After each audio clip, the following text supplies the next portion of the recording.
미국 기역자 같은 50평. 기역자 아닙니다. 지붕을 연결하고 차고를 만들면 좋을 것 같은데. 디자인은 1.8. 이현웅님을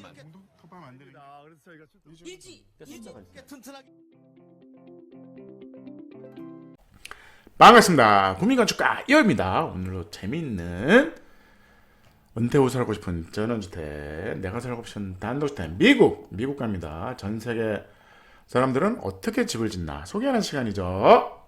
오, 기역자 집이네. 기역자 집이네. 기역자 같은 집인 거죠. 여기가 이제 모르겠어요. 지붕으로 해서 지붕 있는 테라스 겸 뭐 차고 겸 뭐 이런 거 만들고 싶어요. 저 같으면. 근데 어쨌든 여기는 가벽만 있습니다. 그래서 메인 건물이 있고 여기에 별채가 있고 여기에 벽이 있는 거죠. 그래서 어떻게 보면 이 공간이 기역자 아니야? 기역자 아니야? 이렇게 보이는 겁니다. 그래서 이제 요 공간이죠. 요 중간에 사실은 떠 있는 그냥 지붕도 없어. 지붕도 없는 그냥 테라스가 있습니다. 테라스가 있고 어떤 전면에 이렇게 있어가지고 기둥이 이렇게 있어서 회랑이 있는 거죠. 이 처마 가지고 한번 정리를 할게요. 제가 시간을 내서 처마의 길이가 몇 센치가 효율적이냐 얘기가 많이 나옵니다. 그래서 그 부분은 어떻게 보면 여기는 미국에 이제 항상 이 야자수가 있는 거 보니까 항상 더운 지방인 거죠. 더운 지방의 경우에는 처마가 차라리 긴 게 낫죠. 왜? 햇볕이 안 들어가는 게 좋으니까. 근데 겨울이라 그러면 처마가 길어서 햇볕이 안 들어가면 손해인 거죠. 손해입니다. 그래서 그거를 내가 아이고 우리 집은 처마가 길어서 좋아. 그래서 여기에 테라스 겸 뭐 놀 게 많아. 그런데 햇볕이 안 들어. 실내에 햇볕이 안 드니까 그거는 마이너스입니다. 그래서 처마가 긴 게 좋은 게 아니다. 그래서 적정선에 대해서 한번 제가 영상 한번 찍을게요. 그래서 어쨌든 이런 식으로 요즘 처마가 한 1.8m 되면 이런 공간들이 쓸모가 많고 처마가 길다 보니까 아무래도 기둥을 박아야겠죠. 기둥을 박아서 이렇게 열주 같은 게 있으면 이런 처마가 기니까 당연히 이건 받쳐야 되는 게 맞죠. 예를 들어서 노출 콘크리트가 있다 그러면 그럴 수 있는데 이거 같은 경우는 디자인적으로도 예를 들어서 이런 겁니다. 기둥을 여기다 박아. 또 박을 수도 있어요. 근데 이건 디자인은 어떻게 했냐면 이렇게 디귿자로 크게 푼 겁니다. 이렇게. 그래서 여기는 기둥이 없어요. 그래서 그냥 통창을 낀 겁니다. 그래서 그 디자인이 좀 다른 거죠. 어떻게 보면 이 안에 통창이 가능했던 거는 요게 기둥인 거야. 요게는 기둥이 없어.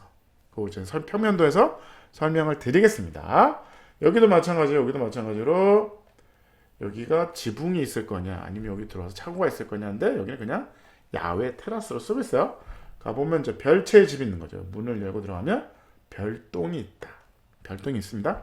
근데 여기는 재밌는 게 처마를 이제 만들었는데 루바야. 루바는 뭐다? 햇볕이 든다. 어떻게 보면 여기에 70cm는 막힌 지붕.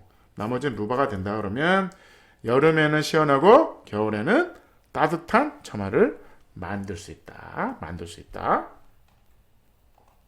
뒤로 들어가는 거죠. 뒤로. 여기 아까 거기입니다. 차로 들어가면 여기 차고가 튀어나와 있습니다. 평면도에서 설명을 드릴게요. 설명드리면 사람은 이게 인도죠. 사람은 여기로 들어가고 차는 여기로 들어간다. 그래서 보차볼 일이었어요. 사람도 여기로 들어가고 차도 여기로 들어가는 게 아니라 사람은 여기로 차는 여기로. 그래서 평면도 보시면 이렇게 차고가 여기에 따로 있다.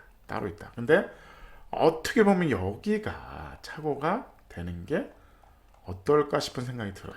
저라면 그러면 여기가 지붕면 테라스 겸 차고 겸 현관 포치 겸 이런 게 다 가능한 거죠. 근데 여기는 여기로 들어가는 거죠. 차고를 통해서 여기로 들어가도 됩니다. 오면 방이 하나 있어. 방이 하나 있고 공용 화장실이 하나 있어요. 그래서 뭔가 이렇게 가벽을 하나 세웠어요. 그래서 현관 영역이 있는 겁니다. 여기서 쭉 나가서 여기로 들어가도 되고 여기로 들어가도 되고. 그래서 여기는 별채가 따로 있는 겁니다. 별채가 방 하나에 화장실 겸 드레스룸이 따로 있습니다. 여기는 LDK가 있는 거죠. LDK를 나란히 보고 있는 겁니다. 그 다음에 요거는 이제 방 하나, 마스터가 하나 있고, 일로 들어가면 럭셔리 화장실이 있는 겁니다. 화장실이 있고 여기 이제 뭐 수영장이 있어요. 그래서 사실은 레이아웃을 보면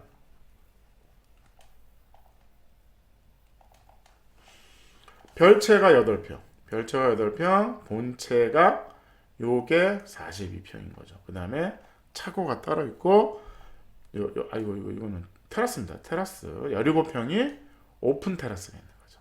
그러면 차라리 이럴 거면 이걸 없애고, 여기에 뭔가 지붕만 있는 차고를 썼으면 어떨까 싶어요. 그러면 여기서 여기로도 가고, 여기로도 가고. 현관겸 뭔가 공간을 만들 텐데, 어쨌든 구분을 했어요. 뭔가 별동. 이게 뭐, 예를 들어서 손님이 온다? 아니면 뭐, 별도의 작업실이 필요하냐. 그래서 아예 그냥 떨어뜨리는 방법도 있다. 떨어뜨리는 방법도 있습니다. 내부 사진을 보면 이런 거죠. 그래서 요 집의 화장실. 그렇고, 뭐, 온통 하얗네. 벽도 하얗고, 여기에 이제 기둥 있는 거죠. 여기 기둥 있는 거죠. 그래서 그 구조를 보시면, 기둥은 어디에 있다? 여기와 여기에 있다. 여기와 여기에 있다. 그래서 볼을 이렇게 건 거죠. 어떻게 보면 이렇게 해서 디귿자로 이렇게 올린 거죠. 여기도 디귿자로 이렇게 올리고, 디귿자로 이렇게 올리고, 디귿자로 이렇게 올리고, 엮어서 만든 구조입니다. 그래서 여기가 통창이 될 수 있다. 통창이 되겠다. 또 내가 통창을 만들겠다. 그런 거죠. 그래서 기둥이 여기 있고 반대편에 또 여기 보시면 기둥이잖아요. 기둥. 그 유리가 여기 이제 고창으로 띄우는 거죠. 그래서 원래는 여기 기둥이 있어야겠죠. 여기에 기둥이 있어야 되는데 기둥이 없고 바깥에 있는 거죠. 그래서 크게 디귿자로 기둥을 푼 거죠. 그래서 가운데 이제 커튼 월이 쫙 있는 겁니다. 여기도 마찬가지인 거죠. 그래서 뭐 특별한 거는 뭐고 온통 하얗다. 뭐 그래서 내가 보기에는 철골이고 그래서 온통 하얗다. 그 정도. 그래서 어쨌든 뭐 기본적인 그 단독이 그러니까 외국 사람들도 마찬가지로 꼭 필요한 게 뭐냐? 오픈 테라스. 그다음에 1층이죠. 1층에 오픈 테라스에 지붕과 현관 포치, 그다음에 차고 뭐 이런 것들이 되게 필요하다. 그리고 LDK 한 곳에 모아서 한 방에 열어주는 뭐 그런 기본적인 디자인은 똑같다. 근데 규모가 좀 크네요. 큽니다. 이 자체가 40평 되고 방 2개 거실 주방에 42평이면 꽤 큰 겁니다. 미국 기역자 같은 50평. 기역자 아닙니다. 지붕을 연결하고 차고를 만들면 좋을 것 같은데 디자인은 1.8 좋아요. 편리성, 가성비, 에너지율, 아이디어는 그냥 보통 쏘쏘다. 그래서 오늘 평균 10점 만점에 7.9였습니다. 감사합니다.